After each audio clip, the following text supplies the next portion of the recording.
ಉಡಾಯಿಸೋ ಖಾರ ಬಣ್ಣ ರುಚಿಯನ್ನು ನೀಡುತ್ತದೆ. ಅಕ್ಕಿ ಮೆಣಸಿನ ಪುಡಿ ಚಿಂದಿ ಉಡಾಯಿಸೋ ಖಾರ ಬಣ್ಣ ರುಚಿ ಪ್ರಶ್ನೆ ಉಟ್ಕೊಳ್ಳುತ್ತೆ. ಇದಕ್ಕೆ ಸಂಬಂಧಪಟ್ಟಂತೆ ಇನ್ನೊಂದು ಅಪ್ಡೇಟ್ ಇದೆ, ಅದನ್ನ ಮತ್ತೆ ನೋಡ್ತೀನಿ, ಮತ್ತೆ ಕನೆಕ್ಟ್ ಆಗ್ತೀನಿ. ಗಿರೀಶ್ ಮಟ್ಟಣ್ಣನವರಿಂದ ದಾಖಲೆ ಬಿಡುಗಡೆ ಹಿನ್ನೆಲೆ ಎಸ್ಐಟಿಯಿಂದ ಧರ್ಮಸ್ಥಳ ಪಂಚಾಯಿತಿ ಅಧಿಕಾರಿಗಳಿಗೆ ಬುಲಾವ್. ಪಿಡಿಒ ಪಂಚಾಯಿತಿ ಅಧಿಕಾರಿಗಳಿಗೆ ವಿಚಾರಣೆಗೆ ಹಾಜರಾಗುವುದಕ್ಕೆ ಸೂಚನೆ. ಸದ್ಯ ಪಂಚಾಯಿತಿಯಲ್ಲಿ ಕರ್ತವ್ಯ ನಿರ್ವಹಿಸ್ತಾ ಇರುವಂತಹ ಅಧಿಕಾರಿಗಳು ಮಟ್ಟಣ್ಣನವರ್ ದಾಖಲೆ ಜೊತೆಗೆ ಪಂಚಾಯಿತಿ ದಾಖಲೆಗಳ ತಾಳೆ, ಎರಡೂ ದಾಖಲೆಗಳ ಸಾಮ್ಯತೆ ಪರಿಶೀಲನೆ ಮಾಡಲಿರುವ ಎಸ್ಐಟಿ.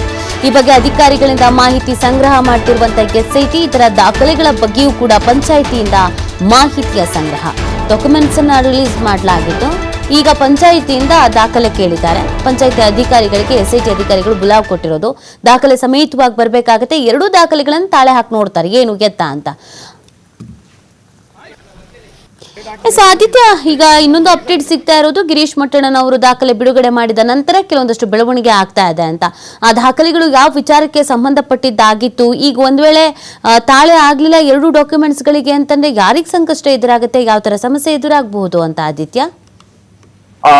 ಹೌದು ನಿಧಿ, ನಿನ್ನೆ ಒಂದಿಷ್ಟು ದಾಖಲೆಗಳನ್ನ TV5ಗೆ ಗಿರೀಶ್ ಮಟ್ಟಣ್ಣನವರು TV5ಗೆ ಅದನ್ನ ಕೊಟ್ಟಿದ್ರು, ಅದನ್ನ ತೋರಿಸಿದ್ರು. ಅಲ್ಲೂ ಕೂಡ ಅಲ್ಲಿ ಸಾಕಷ್ಟು ವಿಚಾರಗಳು ಇತ್ತು. ಅಂದ್ರೆ ಪ್ರಮುಖವಾಗಿ ಒಂದಿಷ್ಟು ಶವ ವಿಲೇವಾರಿಯಲ್ಲಿ ಅಕ್ರಮ ಆಗಿದೆ ಅನ್ನುವಂಥದ್ದು ಅವರ ಆರೋಪ. ಹಾಗೂ ಅದಕ್ಕೆ ಸಂಬಂಧಪಟ್ಟ ಹಾಗೆ ನನ್ನ ಹತ್ರ ಒಂದಿಷ್ಟು ದಾಖಲೆಗಳು ಇದೆ, ಅದನ್ನ ನಾನು SIT ಅವರಿಗೆ ಕೊಡ್ತೀನಿ ಅಂತ ಅವರು ಹೇಳಿದ್ರು. ಮತ್ತು ಪ್ರಣವ್ ಮೋಹಂತಿ ಅವರಿಗೆ ಅವರು ನೇರವಾಗಿ ಮೇಲ್ ಮಾಡಿದ್ರು. ಪ್ರಸ್ತುತ ಆಗ್ತಾ ಇರುವಂತಹ ಬೆಳವಣಿಗೆಗಳು ಮತ್ತು ಅವ್ರ ಮೇಲೆ ಬಂದಿರುವಂತಹ ಆರೋಪಗಳು, ಇದಕ್ಕೆ ಒಂದಿಷ್ಟು ಕ್ಲಾರಿಟಿಯನ್ನ ನಾವು ಕೊಡ್ತೀವಿ ಅಂತ ಹೇಳಿ ಅವ್ರು ಮೇಲ್ ಮಾಡಿದ್ರು, ನಮ್ಗೊಂದು ಅವಕಾಶವನ್ನ ಕೊಡಬೇಕು ಅಂತ. ಸೊ ನಿನ್ನೆ SIT ಕಚೇರಿಯಿಂದ ಅವರಿಗೆ ಬುಲಾವ್ ಇತ್ತು, ಹಾಗಾಗಿ ಅವ್ರು ಹೋಗಿದ್ರು. ಒಂದಿಷ್ಟು ದಾಖಲೆಗಳು, ಸಾಕಷ್ಟು ಒಂದು 100 ಪುಟಗಳಷ್ಟು ದಾಖಲೆಗಳು, ಅದರಲ್ಲಿ 100 ಪ್ರಕರಣ ಇದೆ ಅಂತ ಅವರು ಕೋಟ್ ಮಾಡಿದ್ದಾರೆ. ಸೊ ಇದರಲ್ಲಿ ಪ್ರಮುಖವಾಗಿ ಅಕ್ರಮ ಶವ ವಿಲೇವಾರಿ, ಅಂದ್ರೆ ಶವ ವಿಲೇವಾರಿ ಮಾಡುವ ಸಂದರ್ಭದಲ್ಲಿ ಅನುಸರಿಸಬೇಕಾದಂತಹ ಕಾನೂನು ಕ್ರಮಗಳನ್ನ ಅನುಸರಿಸದೆ ಅಕ್ರಮವಾಗಿ ಶವ ವಿಲೇವಾರಿ ಮಾಡಿದ್ದಾರೆ ಅಂತ ಅವ್ರು ಹೇಳುವಂತ ರೀತಿಯಲ್ಲಿ, ಅಂದ್ರೆ ಈ ಏನು ಪ್ರಕಟಣೆಯಲ್ಲಿ ಇಡಬೇಕು ಅಥವಾ ಒಂದಿಷ್ಟು ದಿನಗಳ ಕಾಲ ಅಪರಿಚಿತ ಶವಗಳನ್ನ ಇಡಬೇಕು, ಅದನ್ನ ಫಾಲೋ ಮಾಡಿಲ್ಲ. ಒಂದಿನ ಸಿಕ್ಕಿದರೆ, ಶವ ಸಿಕ್ಕಿದರೆ ಅವತ್ತೇ ಅದನ್ನ ದಫನ ಮಾಡಿರುವಂತ ಘಟನೆಗಳು ಕೂಡ ಇದೆ. ಹಾಗಾಗಿ ಇದರ ಬಗ್ಗೆ ತನಿಖೆಯನ್ನು ನಡೆಸಬೇಕು ಅಂತ ಹೇಳಿದ್ದಾರೆ. ಮತ್ತು ಸಾಕಷ್ಟು ಮಿಸ್ಸಿಂಗ್ ಪ್ರಕರಣಗಳು ಇದೆ, ಇದರ ಬಗ್ಗೆಯೂ ಕೂಡ ಸಾಕಷ್ಟು ಅನುಮಾನಗಳು ಇದೆ. ಇದರಲ್ಲಿ ಪ್ರಮುಖವಾಗಿ ಅಪ್ರಾಪ್ತ ಬಾಲಕಿಯರು, ಒಂದಿಷ್ಟು ಹುಡುಗಿಯರದ್ದೇ ಪ್ರಕರಣ ಹೆಚ್ಚಿನ ಪ್ರಮಾಣದಲ್ಲಿದೆ ಅನ್ನುವಂಥದ್ದನ್ನ ಕೂಡ ಅವರು ನಿನ್ನೆ ದಾಖಲೆ ಬಿಡುಗಡೆ ಸಂದರ್ಭ ಹೇಳಿದ್ರು. ಅದನ್ನೇ SIT ಅಧಿಕಾರಿಗಳ ಮುಂದೆ ಹೇಳಿದ ಕಾರಣದಿಂದಾಗಿ ಈಗ SIT ಅಧಿಕಾರಿಗಳು ಧರ್ಮಸ್ಥಳ ಪಂಚಾಯತ್ ಅಧಿಕಾರಿಗಳಿಗೆ ಒಂದು ಬುಲಾವ್ ಕೊಟ್ಟಿದ್ದಾರೆ. ಯಾರೆಲ್ಲ ಈಗ ಪಂಚಾಯತ್ PDO ಇದ್ದಾರೋ, ದಿನೇಶ್ ಅವರಾಗಿರಬಹುದು, ಪಂಚಾಯತ್ನ ಅಧಿಕಾರಿಗಳು ಯಾರೆಲ್ಲ ಇದ್ದಾರೋ ಅವರಿಗೆ ಹಾಜರಾಗೋದಕ್ಕೆ ಸೂಚನೆ ಕೊಟ್ಟಿದ್ದಾರೆ. ಇದೇನಿದು, ಇದರ ವಿಚಾರ ಸತ್ಯನಾ ಸುಳ್ಳ, ಈ ತರ ಮಾಡಿರೋದು ಹೌದಾ, ಯಾಕೆ ಈ ತರ ಮಾಡ್ಲಾಗಿದೆ ಅನ್ನುವಂತ ರೀತಿಯಲ್ಲೂ ಕೂಡ ಅವರಿಗೆ ಪ್ರಶ್ನೆಗಳನ್ನ ಕೇಳ್ತಾ ಇದ್ದಾರೆ. ಸೊ ಮಟ್ಟಣ್ಣನವರು ಒಂದಿಷ್ಟು ದಾಖಲೆಗಳನ್ನ ಕೊಟ್ಟಿದ್ದಾರೆ.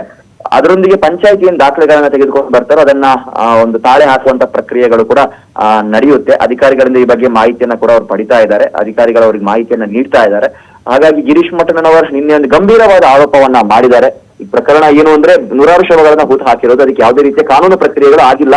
ಆ ಕಾರಣಕ್ಕೋಸ್ಕರ ಅದನ್ನ ಒಂದು ಅಂತಿಮ ಸಂಸ್ಕಾರಕ್ಕೋಸ್ಕರ ನಾನು ತೆಗೆದುಕೊಡ್ತೀನಿ ಅಂತ ಆರೋಪಿ ಚಿನ್ನಯ್ಯ ಬಂದಿದ್ದ. ಆತ ಹೇಗೂ ಈಗ ಕನ್ಫೆಸ್ ಮಾಡ್ಕೊಂಡಿದ್ದಾನೆ. ಆದ್ರೆ ಆತನ ಆರೋಪಕ್ಕೆ ಪೂರಕವಾಗಿ ಈ ಒಂದಿಷ್ಟು ಪ್ರಕರಣಗಳು ಈಗ ಮುನ್ನೆಲೆಗೆ ಬಂದಿದೆ. ಸೊ ಇದೇ ವಿಚಾರವನ್ನ ಇಟ್ಕೊಂಡು ಹೋರಾಟ ಮಾಡುವಂತ ಲೆಕ್ಕಾಚಾರ ಗಿರೀಶ್ ಮಟ್ಟಣ್ಣನವರದು. ಹಾಗಾಗಿ SIT ಅಧಿಕಾರಿಗಳು ಈಗ ಅವ್ರು ಕೊಟ್ಟಿರುವಂತ ದಾಖಲೆ ಇದ್ರೂ ಕೂಡ ಅದರಲ್ಲೂ ಏನ್ ಸತ್ಯಾಸತ್ಯತೆ, ವಾಸ್ತವ ಏನು ಅನ್ನೋದನ್ನ ತಿಳಿಯೋದಕ್ಕೆ ಈಗ ಪಂಚಾಯತ್ ಅಧಿಕಾರಿಗಳಿಗೆ ಬುಲಾವ್ ಕೊಟ್ಟಿರೋದು. ಸೊ ಇದ್ರಲ್ಲಾದ್ರೂ ಏನಾದ್ರೂ ಸತ್ಯಾಂಶಗಳು ಹೊರಗಡೆ ಬರುತ್ತಾ ಅಂತ ನೋಡ್ಬೇಕು.